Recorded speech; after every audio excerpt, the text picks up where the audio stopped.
Alright, welcome back to the Golden Sun 07 quick tutorial. This will also probably be a quick one, as we are going to dive straight into the Kraken.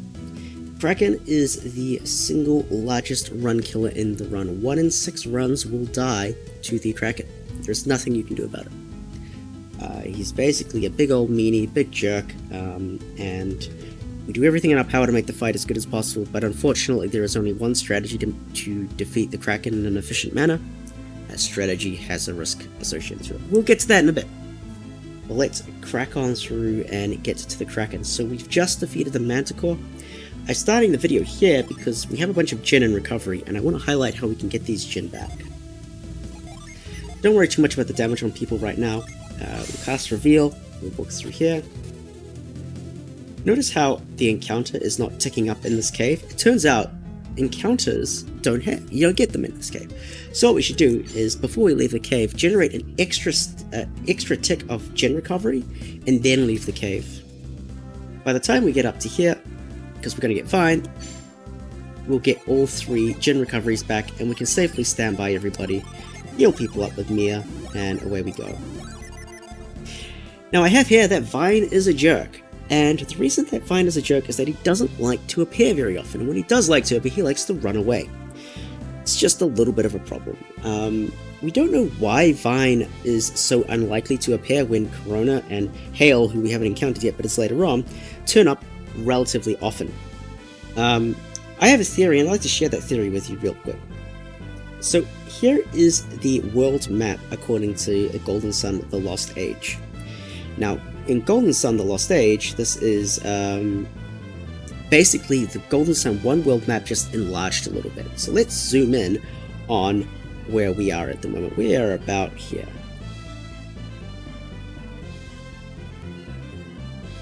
See this number here, 92? This 92 number represents where Vine can be found. So if you're walking in this 92 area, you are able to find Vine.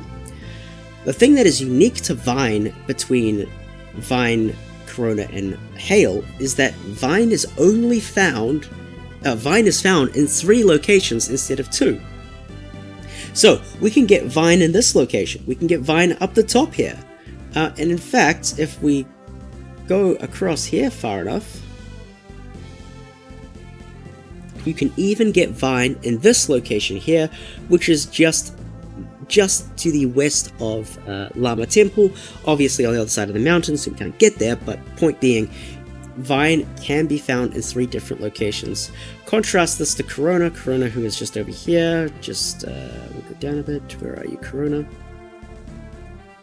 Corona being 91, chills over here. There's nowhere else you can find Corona, so it is what it is. And if we come over here to where Hail is eventually, Hail is just down here a little bit.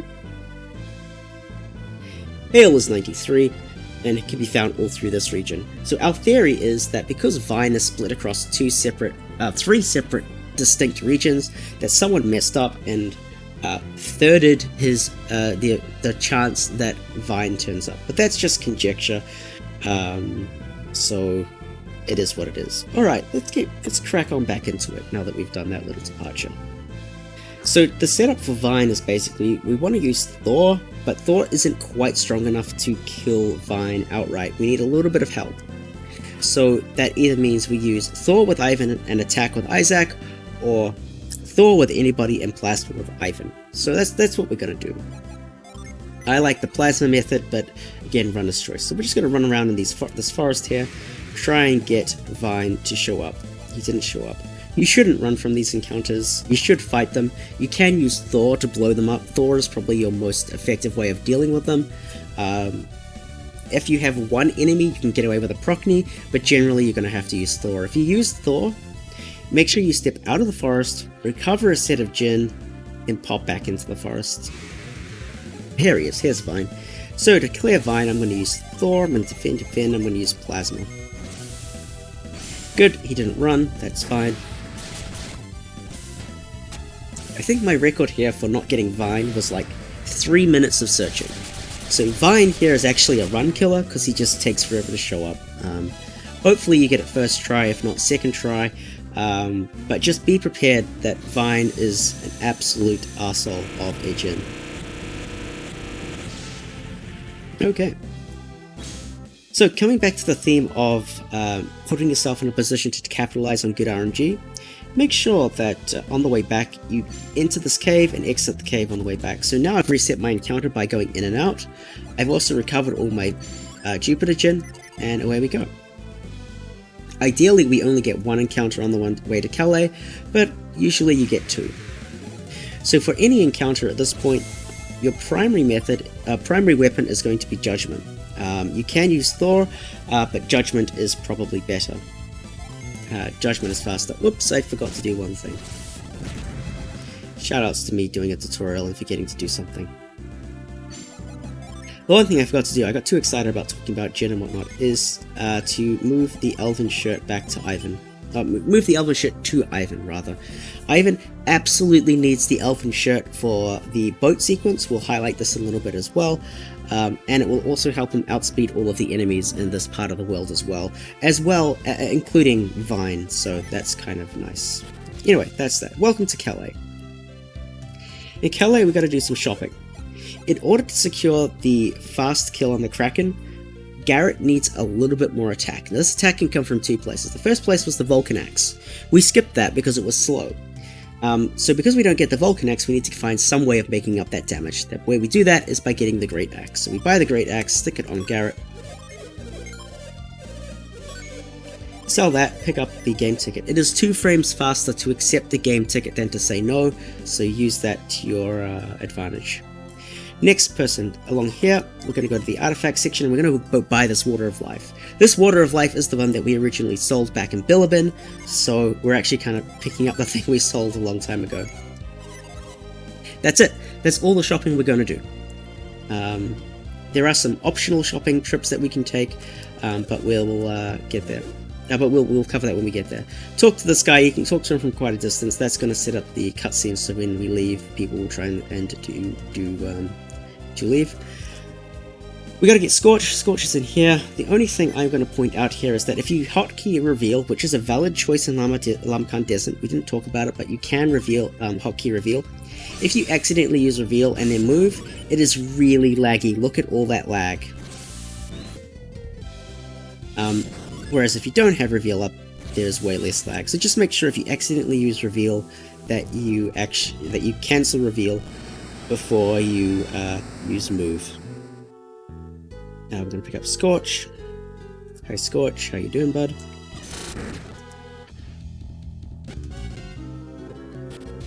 And there we go. So the last thing we need to do for Kraken is we need to get a sleep bomb. Now if you are lucky, you could have got a sleep bomb drop off of a bone fighter back in Mogul Forest or in Alton. We actually got one in the setup of this, but we ditched it. So if you don't get one in this pot here, so basically if you just run up here and just run up left and then left into the stuff, if you just talk to the jar, you can get a sleep bomb. That's going to go to Mia. We want it to go to Mia. Mia's going to use it. If you're feeling really uncertain, you can buy some additional stuff here. The only thing that's going to be valuable is armor onto Mia and Ivan. Ivan more so than Mia. If you do mail cap onto Mia, mail cap onto Ivan, and heavy armlet onto Ivan, that will increase your odds of defeating the Kraken by 0.7%, which is not great odds, to be fair. However, if the Kraken uses spinning beat on Ivan on the first turn, it has now increased the odds of your survival by about 30%. So it's quite a substantial increase if things go wrong, but hopefully they don't go wrong. That never matters. So your choice.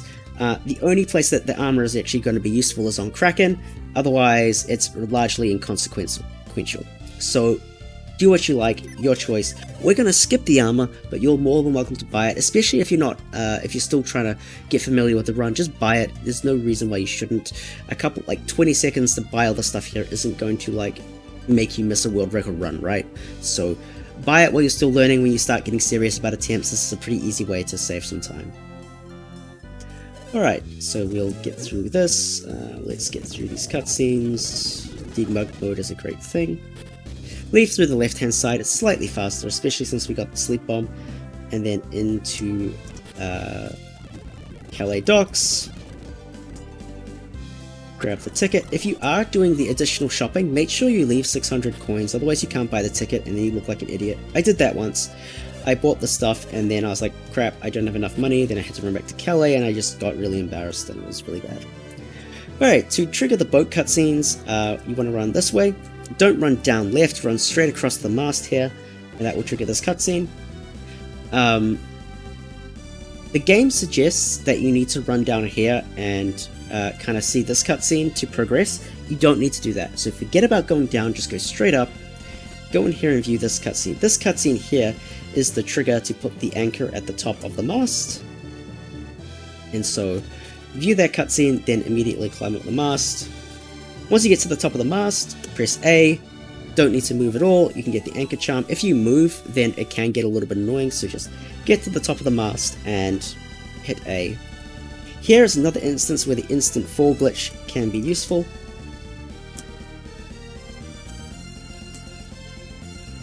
Hello, please let me instantly fall. Fine, we'll do it frame by frame. 1, 2, 3, 4, 5, 6, 7, 8, 9, 10, 11, 12, 13, and down. There we go. So that's another instance where it can save time. But again, 60 FPS, 1 frame window, recipe for disaster, even for me. We go see the captain, do all this crap. Captain is basically really thin because of the debug mode stuff. Instead of talking to the captain, use the select method again. Stand by any gen that won't stand by. Make sure the elven shirt is on Ivan. I cannot stress this enough. I am terrible with the elven shirt moving around. Make sure it's on Garrett for the Manticore. After Manticore, put it back on. Put it onto Ivan for the first time in the run. With the elven shirt on Ivan, this is going to allow him to outspeed all of the encounters that we're going to encounter on the boat. And well, we don't need it for Kraken, but we want to do this because we don't want, in particular, the third encounter to give us a bad time. Make sure those things are in place. Heal everything off with Mia. It doesn't really matter if you heal with Isaac or not. And finally, make sure the sleep bomb is on Mia. May or may not be. And use the anchor charm. If you've been following all the menus with the gen to date, you don't need to do any gen menus. But you can fix this up later on. Well, the only thing that's really important here is that we have 4 Venus split up across everybody. Everything else is just efficiency. But yeah, if you've been following along, then this is all going to be fine. You don't have to worry about it. Alright, we go to the boat encounters. They're pretty much free. You don't really have to worry about them at all. Like, they're really, really free. Ivan can blow them all up with exactly 1 action. So it's not really a big deal. So we've got everything on standby. Jump into this first encounter. First encounter, use Judgment. It blows them up, no problem. And away we go. That's basically the theme here. Use a tier 4 summon, blow up the encounter, and continue on. To do this part, if you pick the wrong people, you gotta cross an aisle, but that's never a problem because you don't pick the wrong people. Basically, just pick the swordsman guy here. No, not this guy. This guy's actually really slow. Do not pick the purple guy. Hold upright for a little bit, talk to the swordsman, get the swordsman to come with us and back down. More cutscenes. Do keep in mind that in this sequence here, the second sequence, there's only 1 text box, so don't bother mashing. Just clear that 1 text box and you're okay. Great time for a bit of a break, or if you're using Wii U, it's a good time for a coffee break, so you can do other things. Next encounter, whatever. I'm gonna use Meteor. Easy. Again, these encounters are really, really, really easy. For the second person, we always pick this girl here. We're gonna pick the green swordsman, the green girl, the blonde girl, and the chef. As long as the chef and the swordsman are on different sides, you're not going to go to crossbow aisle, so it's fine. We're just going to do this. We're going to get the green girl. We're going to get the chef last, so it's all going to be fine. This third sailing across the water sequence, there's no dialogue boxes here, so another great opportunity to take a break if you want to. This segment's really long and annoying if you hadn't figured that out already. Before we pop into this last encounter, make sure we stand by all our gen. You can use Thor to clear the last encounter if we forget to set Jin, the standby Jin that is, but Judgment saves about 2 seconds over Thor, so it's just a little bit faster to use Judgment on this fight than Thor, but if you forget, it's not a problem, just use Thor. Thor will also work in this fight. Yay, we cleared out all the bad fights. What we want to do now is talk to the blonde girl. The reason we do it in this order actually is because now we also need to generate an extra PP recovery. Obviously we need to have all our Jin ready for Kraken. Walking up to the blonde girl and back generates the most PP regeneration, which means that more of our Jin will recover in that time. That's kind of the only reason we do this, so it's that's pretty much all there is to it. Okay, now that with all our Jin recovered, we're in a position to set up for Kraken. The way we do that is we set Vine, we set Granite, we set Smog, and we set Scorch. The other thing we need to do is we need to put the Elven Shirt back onto Garrett. Putting the Elven Shirt on Garrett allows Garrett to outspeed the Kraken on the final turn, which means maximum safety if we get the sleep on the first turn, which hopefully we're able to do. I'm not going to equip the robe on Ivan. You can if you like. It's not really going to make too much difference either way. And now we're all set up.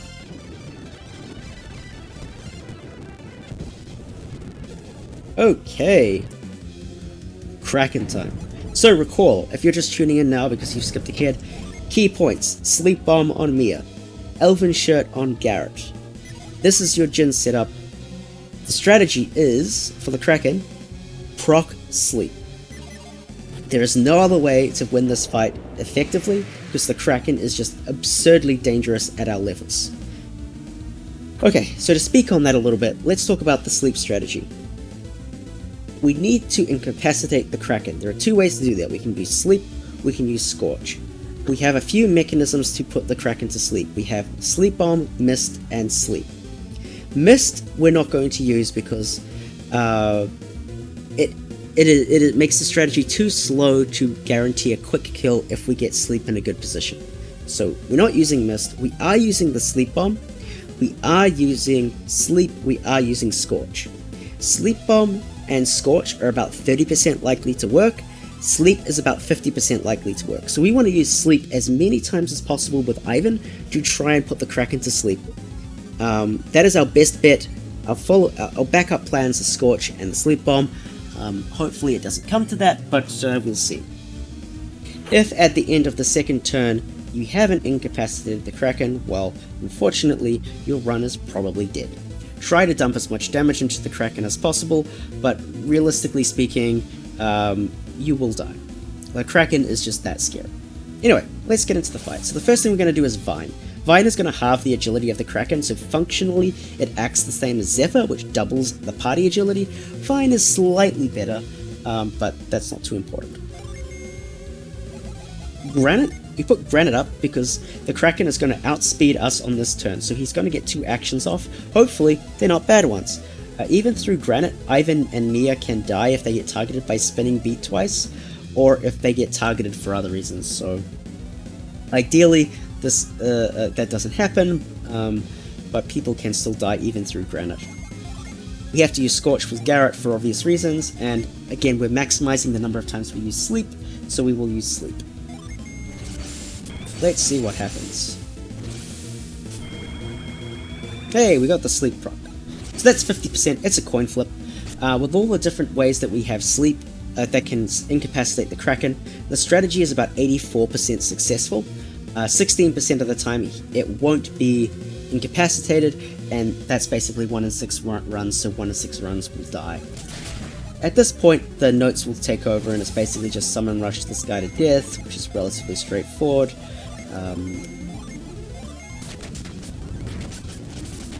No big deal at all. Again, follow the notes, it's really not that problematic. So again, the reason why we give Garrett the Elven Shirt is so that on this turn, see here that Garrett is actually going to get the final action. Sorry, Garrett goes before Mia, Mia gets the final action, kills with ice, everybody outspeeds the Kraken doesn't get any more actions off. That is a very good thing, because otherwise we'd be in a lot of trouble, because the Kraken is very, very dangerous. If we change this up a little bit, let's see if we can get the other fight going. Okay, so now sleep didn't work, we get spinning beaded, that's not good. As you can see, that's very dangerous as an ability. And we get the stun. Well, I'm just getting everything, aren't I?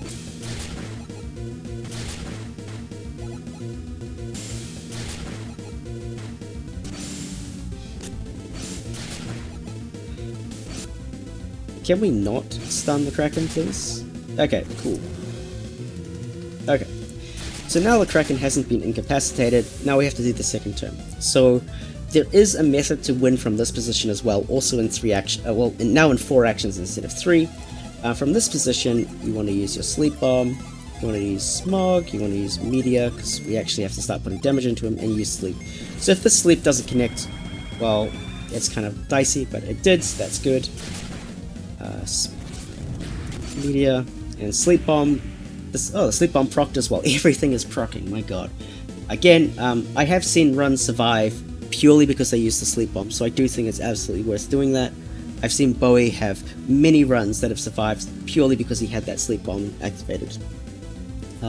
As before, all 4 party members will outspeed the Kraken because of Vine, and that will allow us to get another round of potential incapacitations off before the Kraken does anything.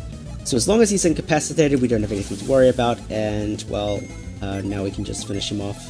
Pretty much exactly the same that we did before, but some minor tweaks. Summon Rush, damage.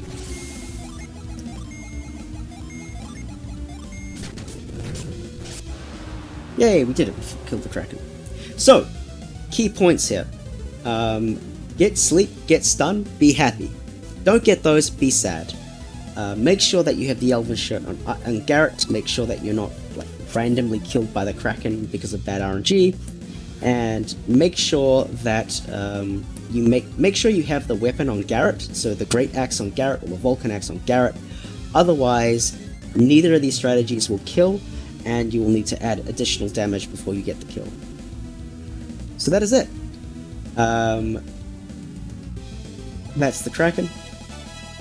We get an extra Water of Life, which is good. Alright. So, that's everything there is to this segment. All of the build-up is basically to Kraken. From here on out, it's pretty much smooth sailing. There's not too much more we need to do. We're going to do a bunch of tier 4 summon rushes. It's going to be great. And yeah, that's basically it. Kraken is the worst part of this run, hands down. If you can get past this, you can finish the run no problem. There's actually surprisingly little content left. Usually there's only about an hour and a half or so left after this point of the run. So that's pretty cool. But yeah, let me know what you think in the comments. Apologies I sped through some of the Kraken fight. Maybe I shouldn't have done that. But as I've been saying throughout, consult the notes. The notes have these strategies written down in great detail. You'll be able to navigate the Kraken fight with their guidance fairly well. I'm just trying to highlight all the little intricacies and the thought processes in my head as we go through these things. Anyway, let me know what you think, and we'll see you in the next one.